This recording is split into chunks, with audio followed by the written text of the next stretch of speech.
C'est fou. Je suis tombé sur ce fait divers qui nous vient du Turkish Daily News et je me suis dit, mais c'est un truc qui n'arrive pas en France et qui ne peut pas arriver en France. Alors pourquoi, comment, je ne sais pas.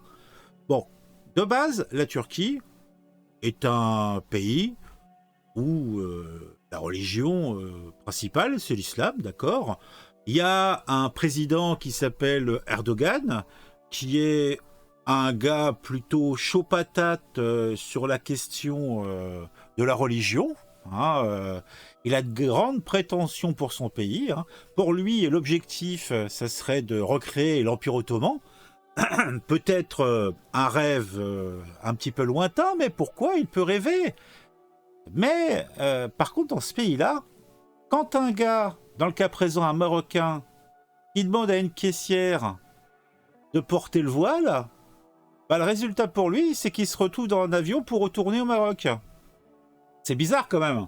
Ça, en France, t'as une fille à Lyon qui fait un tag sur un mur où c'est écrit vous auriez dû voter Marine. Elle se prend un article en fait divers dans 20 minutes et elle va sans doute avoir une amende, voire quelques heures au poste. Mais c'est vrai que c'est un petit peu le maximum qu'on puisse voir. Un mec qui volante une jeune femme, bah il va se prendre 3 mois ferme, ou avec sursis.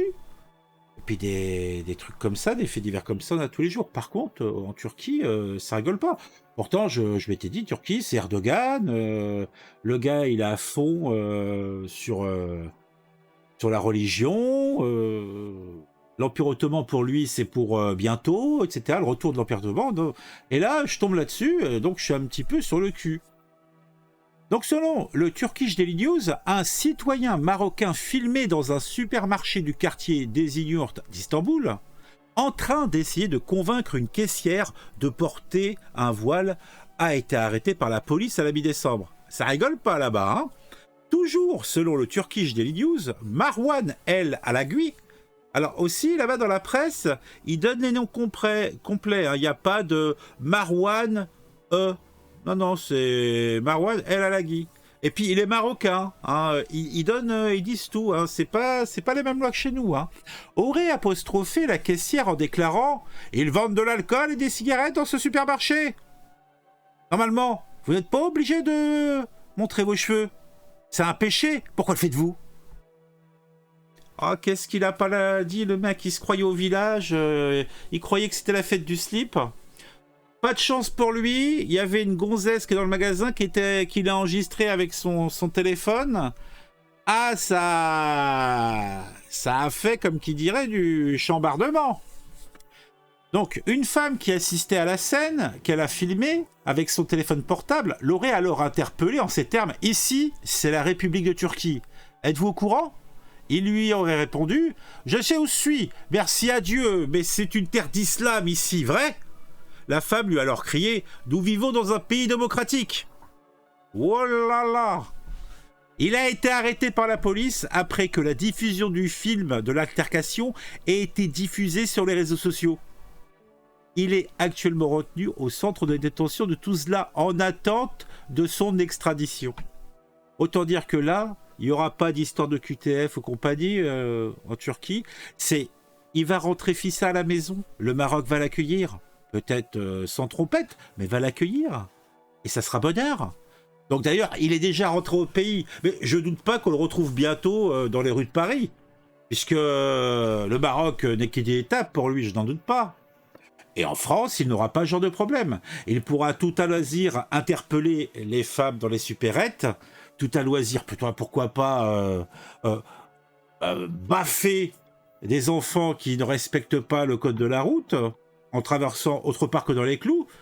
Il pourra éventuellement faire les poches des gens pour demander quelques piécettes. Pourquoi demander? Pourquoi pas se servir directement?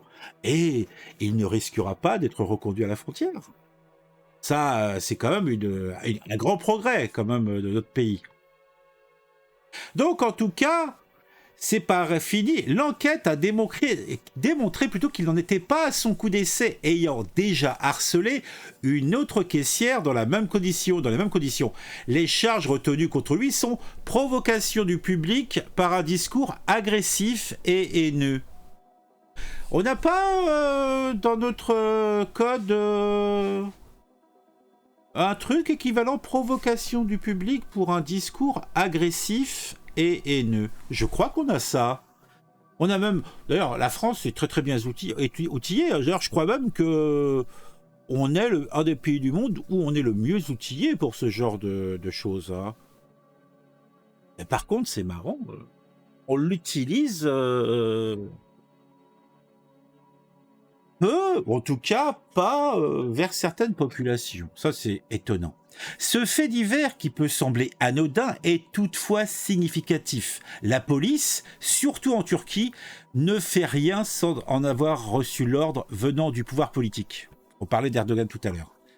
Il est certain que Recep Tayyip Erdogan est parvenu au pouvoir au début des années 2000 grâce à l'islam politique discrètement infiltré depuis les années 1990 par les frères musulmans, en particulier via le réseau Gülen. Cela lui a permis de prendre et surtout de conserver le pouvoir en s'appuyant sur une base électorale populaire importante.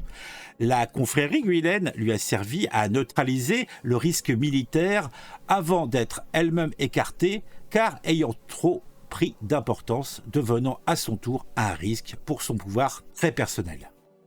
À la veille de l'élection présidentielle de 2023, à laquelle il compte bien participer, sauf accident, entre parenthèses de guillemets, il retrouve un fondamental de la Turquie moderne, créé par Mustafa Kemal Atatürk en 1923. Un nationalisme sourcilleux qui fait abstraction de beaucoup de choses, dont, surprise pour nombre d'observateurs, l'islam politique, mais aussi des libertés individuelles qui sont bafouées régulièrement. Cet incident est donc révélateur de l'état d'esprit d'Erdogan qui ne tolère aucune ingérence dans sa politique, même venant de l'islam politique. Donc, c'est circonstancié. Après les élections, peut-être aussi les réélus, c'est vrai. Mais on voit bien que on n'est pas en France dans une république islamique. On est assez pointilleux sur certains groupes qui pourraient faire du rififi, parler, je sais pas, peut-être des identitaires, des régionalistes.